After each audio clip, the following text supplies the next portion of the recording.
नमस्कार दर्शकों, स्वागत है आपका। मैं हूं दिलीप जगवानी और आप मेरे साथ देख रहे हैं लोकसभा टीवी। आइए खबरों का सिलसिला शुरू करते हैं और सबसे पहले नजर डालते हैं हेडलाइंस पर।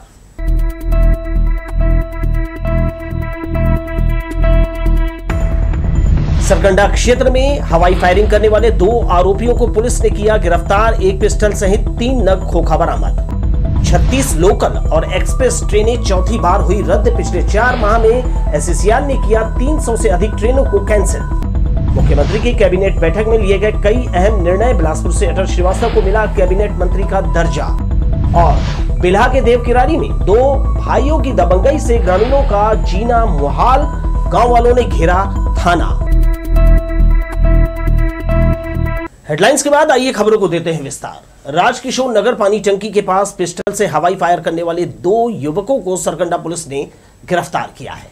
आरोपियों से 1 पिस्टल, 3 नग खाली खोखा और 1 चाकू बरामद किया गया है। रात को पेट्रोलिंग में निकली सरकंडा थाना पुलिस को राजकिशोर नगर की तरफ गोली चलने की आवाज सुनाई दी तो मौके पर पहुंची पुलिस ने वहां बैठे 2 युवकों की तलाशी ली तो उनके पास से 1 पिस्टल, 3 नग खाली खोखा और 1 चाकू बरामद हुआ। पकड़ा गया आरोपी अभिषेक भारद्वाज और अनुराग पांडे I-10 कार में वहां बैठे हुए थे। दोनों आरोपियों के खिलाफ 25-27 आर्म्स एक्ट के तहत कार्रवाई की गई है। पेट्रोलिंग पार्टी वहीं पे आसपास घूम रही थी। उन्होंने जाकर के कार में 2 लोगों को पकड़ा। उनके पास से 1 पिस्टल, 1 चाकू और 3 खाली कारतूस बरामद किया। आरोपियों को थाना लाया गया है। विधिवत 25-27 एक्ट की कार्रवाई की जा रही है। कुछ क्या बताया कि क्यों रखे थे? ये चीना पांडे करके एक निगरानी बदमाश है, कोरबा का गुंडा, उसी का दोस्त है और उसी से 1 हफ्ता पहले उसी ने अपने काज में छोड़ना बताया था। सरकंडा पुलिस की सतर्कता के चलते यह दोनों युवक पकड़े गए। बताया जा रहा है कि सरकंडा पुलिस वहां शराब पकड़ने के लिए गई थी। इसी दौरान गोली की आवाज सुनाई देने पर पुलिस वहां पहुंच गई और दोनों युवक धर लिए गए। कैमरा पर्सन सुशांत सिंह के साथ आशीष मौर्य, लोकसभा टीवी, बिलासपुर। इधर भाजपा युवा मोर्चा उत्तर मंडल सरकंडा के पदाधिकारी और कार्यकर्ताओं ने सरकंडा थाना का घेराव कर प्रभारी को ज्ञापन सौंपा। कार्यकर्ताओं ने आरोप लगाया कि कांग्रेस सरकार में लगातार अपराध का ग्राफ बढ़ रहा है, जिससे आम जनता सुरक्षित नहीं है। वहीं राजनीतिक संरक्षण प्राप्त होने के कारण अपराधियों के हौसले बुलंद हैं। इस वजह से भी अपराध बढ़ रहा है। सरकंडा थाने के बाहर बैठकर प्रदर्शन कर रहे भारतीय जनता युवा मोर्चा के पदाधिकारियों और कार्यकर्ताओं ने कहा कि पिछले 3-4 वर्षों से न्यायधानी में अपराध बढ़ा है। यही वजह कि लोग न्यायधानी को अपराध धानी भी कहने लगे हैं। इस पर अंकुश लगाने और पुलिस की कार्यवाही में राजनीतिक दखल अंदाजी को कम करने की मांग को लेकर पदाधिकारी और कार्यकर्ताओं ने थानेदार को ज्ञापन सौंपा। सरवानी गांव में रुपए के लेन देन को लेकर जमकर मारपीट हुई। बीच बचाव करने पहुंची महिला कुमारी पर अजीत पटेल ने पत्थर से ताबड़तोड़ हमला कर दिया, जिससे महिला के सिर पर गंभीर चोट पहुंची है। पीड़ित महिला ने शिकायत चकरभाटा थाना में की है। पुलिस मामला दर्ज कर आरोपी अजीत पटेल की तलाश कर रही है। मैं गाड़ी से आ रहा था 6 बजे। मेरे को दाई बहनी का गाली दिया तो मैं रुका नहीं, घर चल दिया। फिर घर जाने के बाद गाड़ी को खड़ा करके घर में घुसा तो अद्धा ईंटा को धरा और मेरे को मारने लगा। मेरा माँ छुड़ा रहा था तो इसी के सिर को मार दिया। मारने का मेरा 1000 पैसा लाग रहे हो कह रहा था। अब मैं 2 महीना हो गए उसका गाड़ी को नहीं चलाता हूँ, ना पैसा वैसा कुछ नहीं लाग रहा हूँ। सरकंडा अटल आवास हरशृंगार कॉलोनी का रहने वाला हीरा सिंह के पास से पुलिस ने 40 पाउंड देशी शराब जब्त किया है। बताया जा रहा है कि आरोपी लंबे समय से शराब की अवैध बिक्री कर रहा था। सूचना मिलने पर पुलिस मौके पर पहुंची और आरोपी को रंगे हाथ धर दबोचा। आरोपी के खिलाफ आबकारी एक्ट के तहत कार्यवाही की गई है। रेलवे ने एक बार फिर छत्तीसगढ़ की 36 लोकल और एक्सप्रेस ट्रेनों को बिना किसी वजह के कैंसिल कर दिया है। 10 जुलाई से शुरू होने वाली ये गाड़ियां अब 16 जुलाई तक नहीं चलाई जाएंगी। छत्तीसगढ़ में रेल यात्रियों की दिक्कत कम होती नजर नहीं दिख रही है। दक्षिण पूर्व मध्य रेलवे ने ट्रेन में सफर करने वाले यात्रियों को एक बार फिर बड़ा झटका दिया है। इस बार रद्द ट्रेनों में 22 एक्सप्रेस और 12 मेमू पैसेंजर शामिल हैं। ये ट्रेनें 17 जुलाई तक प्रभावित रहने वाली हैं।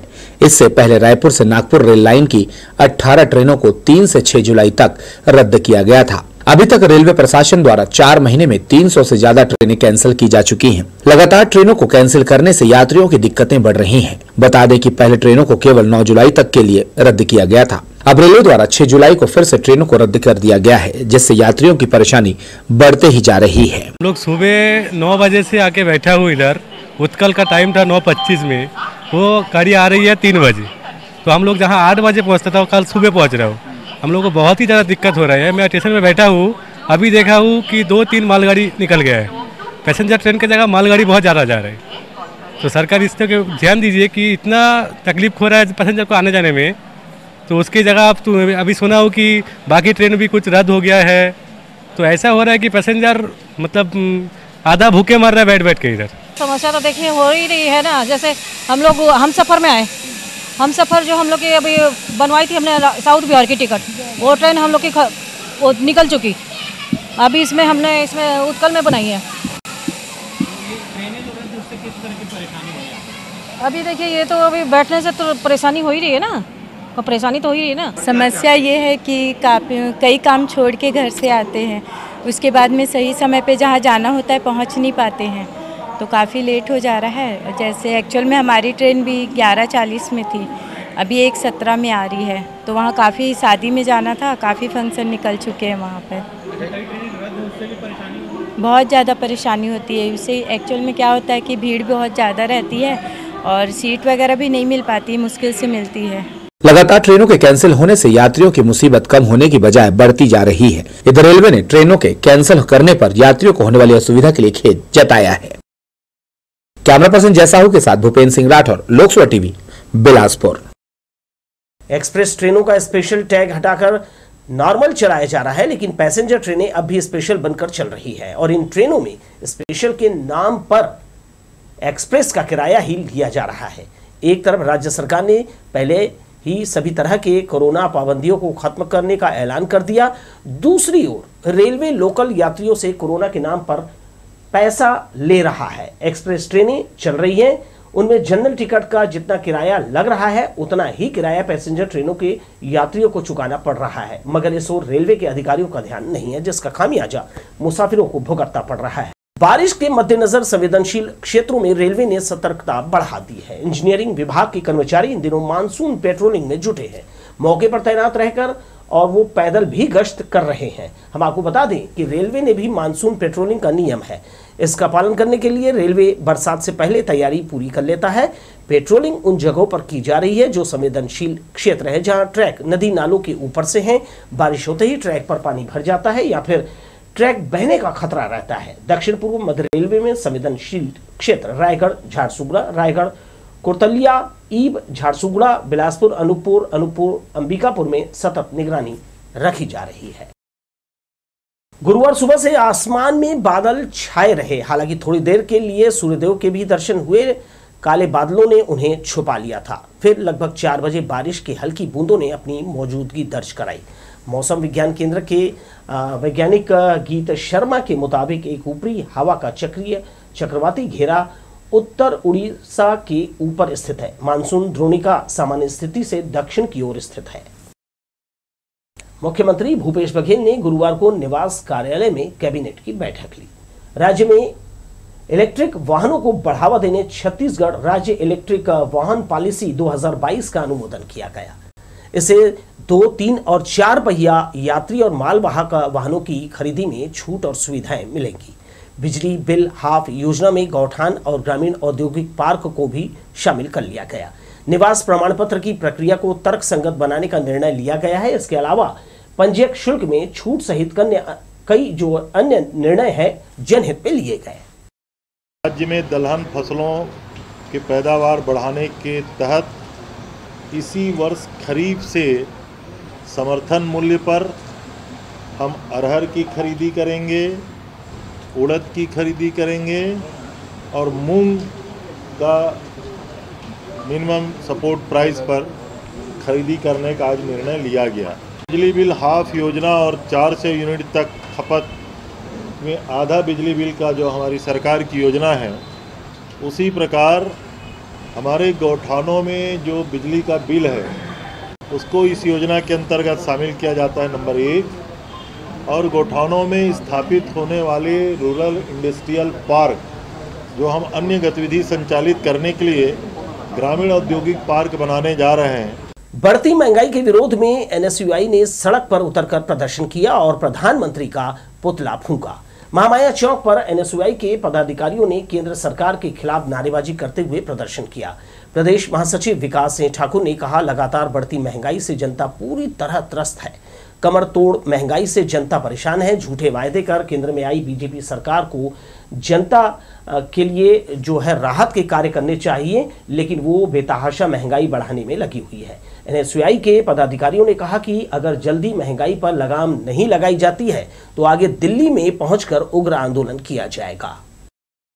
लगातार नरेंद्र मोदी की जो सरकार है उसके द्वारा महंगाई वृद्धि होते जा रही है, चाहे पेट्रोल हो, डीजल हो, गैस सिलेंडर हो। आज हम सब लोगों ने यहाँ गैस सिलेंडर के जो दाम में आज 40 रुपये वृद्धि हुई है, जिसमें आम लोगों की कमर टूट गई है। मध्यम परिवार ही जानेगा इस दर्द को और कोई नहीं समझ सकता, लेकिन मोदी जी इस बात से बेखबर है। वो लगातार महंगाई बढ़ा रहे हैं। इसके विरोध में आज हम सब के द्वारा नरेंद्र मोदी जी का पुतला जलाया गया महामाया चौक में। खमतराई के मुरुम खदान के आसपास सैकड़ों परिवारों को बुनियादी सुविधाएं मयस्सर नहीं है, क्योंकि वे कब्जाधारी हैं।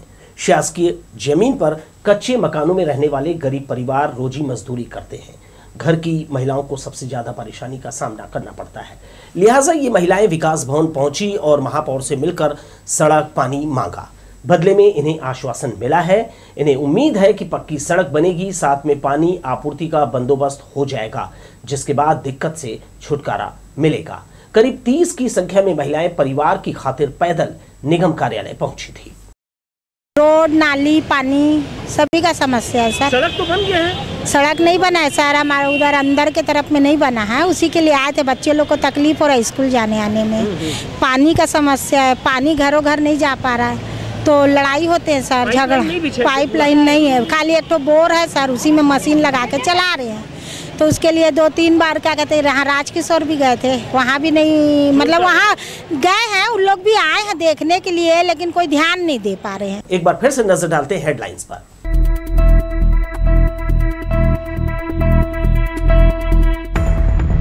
सरकंडा क्षेत्र में हवाई फायरिंग करने वाले 2 आरोपियों को पुलिस ने किया गिरफ्तार। 1 पिस्टल सहित 3 नग खोखा बरामद।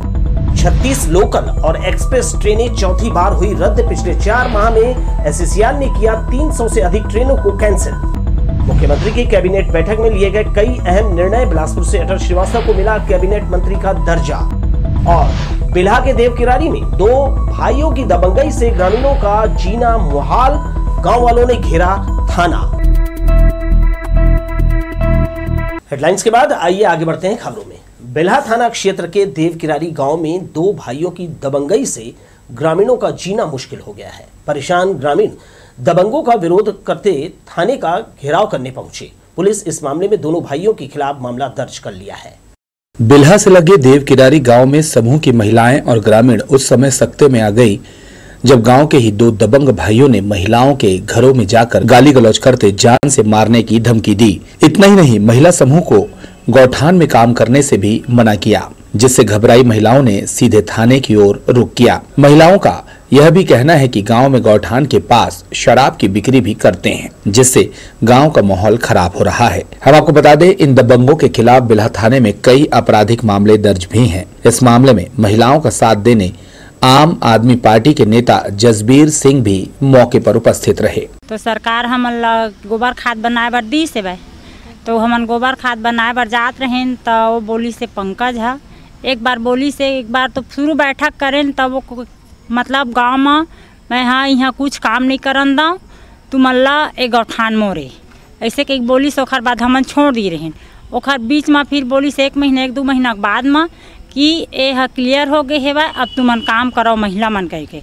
तो महिला मन ला बोली से कि हमन गए हन 10 महिला काम करेला, 1-1.5 महीना काम करे हन। ओखर बाद ओमा गोबर भी भरे हन, सब चीज कर डरे हमन। शराब बोइच में बेचावत है भाई। गौठान के जस्ट बगल में मेन रोड है, स्कूल आते जाते लइका मन हा, 11वीं 12वीं वाले मन हा, अकेला दुकेला जाती थे, शराब पिए रही, आदमी कभी भी कुछ भी कर सकत है भाई। सीधा सीधा जो हमारे सीएम महोदय का प्रोजेक्ट है गोठान का, नरवा गरवा गुरवा बाड़ी, उसको ठेंगा दिखा रहे हैं। गोठान पे बेजा कब्जा वापस कर लिया उन्होंने। इन्होंने चेन लिंकिंग किया हुआ है गांव वालों ने, फिर भी जाके उसके अंदर ट्रैक्टर वो चला रहे हैं और उसी जगह पर अवैध शराब का अड्डा भी चल रहा है। और जैसा कि गांव वालों ने बताया मेरे को कि 112 को भी बुलाते हैं तो वो भी आके शराब पी के वापस चले जाते हैं और कोई एक्शन नहीं लेते हैं। तो पिछले 6 महीने से बहुत भय का माहौल है।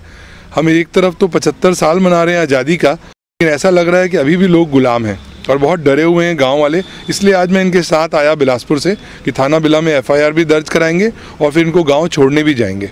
सुबह से ही महिलाओं का डेरा दिन भर थाने में लगा रहा, तब कहीं जाकर बिल्हा पुलिस मामला दर्ज की। पुलिस दोनों ही दबंग भाइयों पंकज तिवारी और नीरज तिवारी के खिलाफ धारा 452, 294, 506 का मामला दर्ज कर जांच में जुट गई है। लोकसभा टीवी के लिए बिल्हा से धीरेन्द्र मेहता की रिपोर्ट। जिला अस्पताल से निकला मेडिकल वेस्ट अस्पताल भवन के पीछे एक स्थान पर डंप किया जाता है। इसके बगल में जिला पुनर्वास केंद्र कार्यालय संचालित है। डंप मेडिकल वेस्ट से यहां आने वाले दिव्यांगों को भारी दिक्कतों का सामना करना पड़ता है। कचरे से उठने वाली दुर्गंध से कार्यालय में बैठे कर्मचारी परेशान होते हैं। कई बार यह कचरा 2 से 3 दिनों तक यहां पड़ा रहता है, जिससे स्थिति और भी गंभीर हो जाती है। समाज कल्याण विभाग ने मेडिकल वेस्ट डंप करने का स्थान बदलने कई बार अनुरोध किया, लेकिन जिला अस्पताल प्रबंधन इस ओर ध्यान नहीं दे रहा है। इससे आने वाले दिव्यांगों और जिला पुनर्वास केंद्र के कर्मचारियों पर गंभीर संक्रमण का खतरा मंडरा रहा है। मौसम के अचानक बदलने से संक्रमण का खतरा भी बढ़ गया है। धूप छांव की लुकाछिपी और खंड वर्षा के कारण बीमारियों ने भी लोगों को घेरना शुरू कर दिया है। सिम्स में रोजाना OPD के बनिस्बत पिछले 1 सप्ताह में मरीजों की संख्या में इजाफा हुआ है। इनमें अधिकांश मरीजों को मौसमी बीमारी के जो हैं उनमें लक्षण दिखाई देते हैं। चिकित्सकों की माने तो इस मौसम में बाहरी खान पान से परहेज करना जरूरी है। साथ ही उन्होंने सलाह दी है कि पीने के लिए ताज़ा जो है पानी उपयोग किया जाए। 0 से 5 वर्ष के बच्चों का विशेष ख्याल रखने की सलाह दी गई है। जिले में बुधवार को 19 कोरोना संक्रमित मिले हैं। इनमें से 14 शहर में रहने वाले हैं। मौजूदा स्थिति में ग्रामीण क्षेत्र में कम मरीज मिल रहे हैं, लेकिन शहर लगातार संवेदनशील होता जा रहा है। यहां औसतन 10 से ज्यादा मरीज हर दिन मिल रहे हैं। ऐसे में धीरे धीरे संक्रमितों की संख्या बढ़ती जा रही है। इसमें शहरवासियों को संक्रमित होने की जो आशंका भी है वो बढ़ रही है। बुधवार को मिले 19 संक्रमित में से 15 में किसी भी तरह के लक्षण नहीं मिले हैं। 4 को सर्दी बुखार की शिकायत है। स्थिति गंभीर नहीं होने पर उन्हें होम आइसोलेशन में रहकर उपचार कराने कहा गया है। नगर निगम में शामिल होने पर भी लिंगियाडीह पुरानी बस्ती में समस्याएं जस की तस है। जिस पार्षद उम्मीदवार ने वार्डवासियों का विश्वास जीता था वो इधर फिर नहीं दिखा। बदहाल सड़कें, नालियां, पीने लायक पानी की बुनियादी जरूरत नागरिकों को मांगने पर भी नहीं मिल रही है। जनप्रतिनिधियों की दगाबाजी का शिकार हुए वार्डवासी समस्याओं से घिरे हैं। ग्राम पंचायत के समय से लिंगियाडीह का पुरानी बस्ती इलाका उपेक्षित है। नागरिक कहते हैं वोट देकर जिसे जिताया वो पार्षद बनने के बाद लौटकर नहीं आया। पक्की सड़क, पीने के लिए साफ पानी, साफ सफाई, सभी वादे खोखले साबित हुए। हम बरसों से पुरानी समस्याओं से आज भी जूझ रहे हैं। हम लोग को पानी के लिए बहुत समस्या होती है। पानी क्योंकि साफ नहीं आ रहा है और पक किनारे है फिर भी पानी साफ नहीं आ रहा है। पानी बहुत गंदा है, पीने योग्य नहीं है। पानी एकदम लाल हो जाता है, भर के रखोगे तो लाल हो जाता है। पार्षद क्या बोलता है? पार्षद इसमें कोई वो नहीं कर रहा है, बस हाँ वोट लेके करता है, कुछ नहीं समस्या। बनवाए बर आदमी हाँ कहा थे तो ध्यान ही नहीं देवा थे कुछ चीज के बारे में। आदमी नाली है, पूरा नाली है, कोई नहीं है। पानियों हमारा पिए के कोई है नहीं है। गोबर पानी आवा थे भाई, कोई साधने नहीं है पानी पिए के। नलो है नहीं खुला है, खोलते तो कभी संझा खोला थे तब बिहन हा नहीं, बिहन हा खोला था संझा नहीं। पुरानी बस्ती की महज 10 फीट चौड़ी सड़क माफियाओं के लिए रेत की तस्करी का मुफीद रास्ता है। स्थानीय लोग बताते हैं रेत से भरे ट्रैक्टर रात में भी बेरोक टोक गुजरते हैं। दिन में इनसे घर से बाहर खेलने वाले और स्कूली बच्चों को खतरा बना रहता है। यहाँ सड़क बहुत खराब है, बच्चे लोग स्कूल से आना जाना करते हैं, बहुत कीचड़ रहता है और ट्रैक्टर दिन भर आना जाना रहता है, इससे बहुत परेशानी होती है। रोड की बहुत समस्या है। बस्ती के बीच से ट्रैक्टर जाता है दिन? हाँ, दिन भर यहाँ से रेत ले जाते हैं ना इधर शहर में, पूरा दिन भर रोड में ट्रैक्टर चलते रहते हैं। बच्चे लोगों का डर? हाँ, बच्चे लोग का डर है। अब काम करेंगे करके बोलना था, लेकिन कोई काम, हाँ चुनाव के समय, लेकिन कुछ काम ही नहीं हुआ है। जब 20 साल पहले महेंद्र प्रताप गढ़ेवाल जीता था तभी उस समय वाला रोड बना था, उसके बाद कुछ बना ही नहीं। 20 साल हो गया, आज 3 साल हो गया है, 2 बार नाप हो गया है, लेकिन रोड नहीं बना। अधूरी और टूटी फूटी नालियों से निकासी नहीं हो रही। कचरा एकत्र करने निगम की गाड़ी इधर नहीं आती। लिंगियाडी पुरानी बस्ती अब नगर निगम में शामिल हो गया है, लेकिन यहां रहने वालों को इसका कोई लाभ नहीं मिला। कैमरामैन राजा खान के साथ दिलीप जगवानी, लोक सो टीवी, बिलासपुर। खेती किसानी का काम गांव में शुरू हो गया है। बोनी और रोपाई दोनों ही पद्धति से खेती करने वाले किसान खेतों में व्यस्त हैं। बारिश होने के कारण किसान अब लेई पद्धति से खेती करने की जो है वो योजना बना रहे हैं। लेई से खेती करने के दौरान खेतों में पोटाश खाद का छिड़काव को सबसे ज्यादा उपयुक्त माना जाता है। खंड वृष्टि से अन्नदाताओं की परेशानी बढ़ गई है, साथ ही अब खाद कमी से ये संकट और गहराने लगा है। बीते वर्ष की तुलना में जिला सहकारी केंद्रीय बैंक के गोदामों और डबल लॉक वितरण केंद्रों में खाद का भंडारण तय लक्ष्य से कम है। इस खबर के साथ ही दर्शकों, मुझे दिलीप जगवानी को दीजिए विदा और आप देखते रहिए लोक सो टीवी। नमस्कार।